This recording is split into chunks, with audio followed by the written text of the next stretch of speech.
Get your handstand faster with these top 5 technique tips. Learn what it means to be good at handstands and why you need to be training poor technique to actually learn how to balance a handstand. Here are my top 5 techniques that help me achieve my handstand. Number 1, push harder. Shoulder elevation is essential to balancing a handstand, whether you are a complete beginner or you're an advanced athlete working on your one-arm handstands. You may find elevating your shoulders to be quite difficult in the beginning, but with consistency, effort, and intention, it will improve over time. Even in a scorpion handstand, you still want to be thinking, push harder. If you're having trouble getting your handstand, first think about your shoulders. So if you're handstand pressing and you're collapsing through the shoulders, it's gonna be difficult.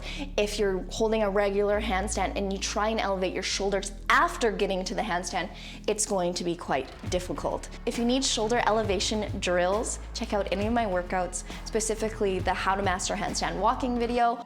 Tip number 2, it's called a handstand for a reason. Handstand beginners tend to just place their hands flat, passively on the ground, which leaves very little ability to actually control your balance. What you need to do is handstand fingers. You place your hand on the ground and then you drag your first knuckle back and you grip the ground. You always want to be gripping the ground. This acts as a lever. So say your toes are coming too far over your shoulders, you will use your fingers to grip the ground and pull yourself back to that proper alignment. The handstand fingers might be a little bit awkward when you're first learning it. So what I would recommend is doing handstand fingers in any exercise where you're on the ground. So whether you're doing push-ups, V-sits, or crow pose, think handstand fingers, grip the ground, and control your balance that way. If you do this often enough, it will one day become second nature to actually grip the ground when you're in your handstand.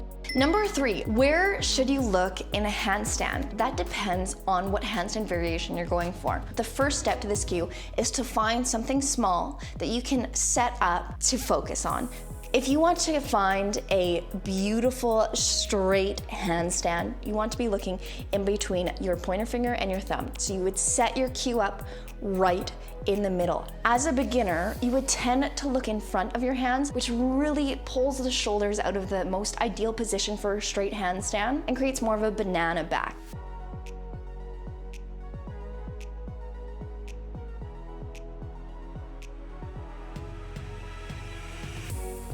Now, if you're going for a scorpion handstand, you want to set up your cue in front of your hands. You want to keep your wrist stacked over your shoulder and then slowly over time, move that cue up a wall in front of you until you are looking directly at it. This might take a few months to a few years to achieve. Tip number 4, this one might be obvious, but it's breathe.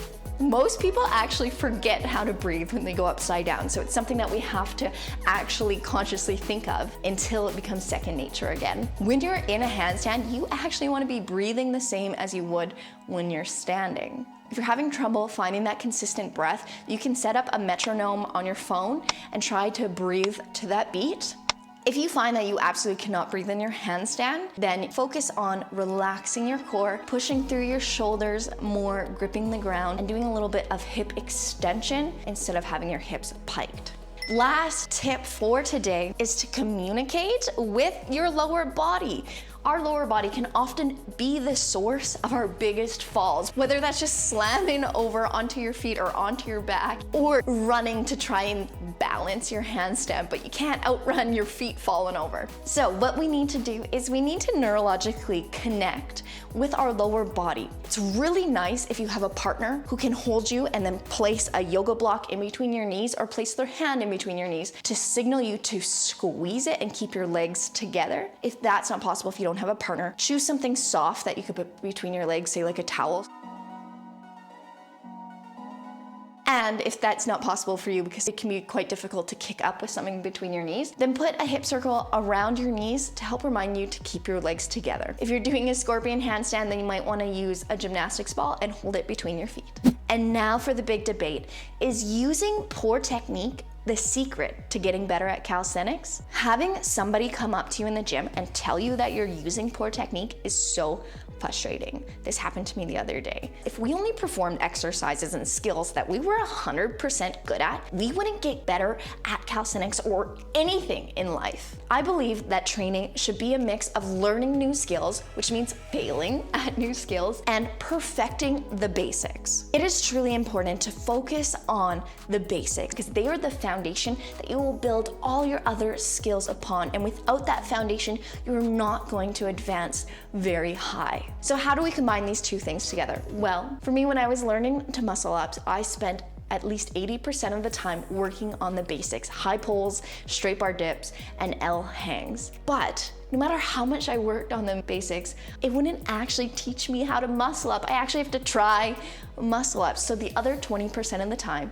was spent trying muscle ups. And then as soon as I was actually able to figure out how to get into the muscle up, my body took over and was able to execute the movement patterns that I learned and strengthened from working on the basics, allowing me to achieve the muscle up far faster than somebody who is missing that first component. So how does this work with handstand training?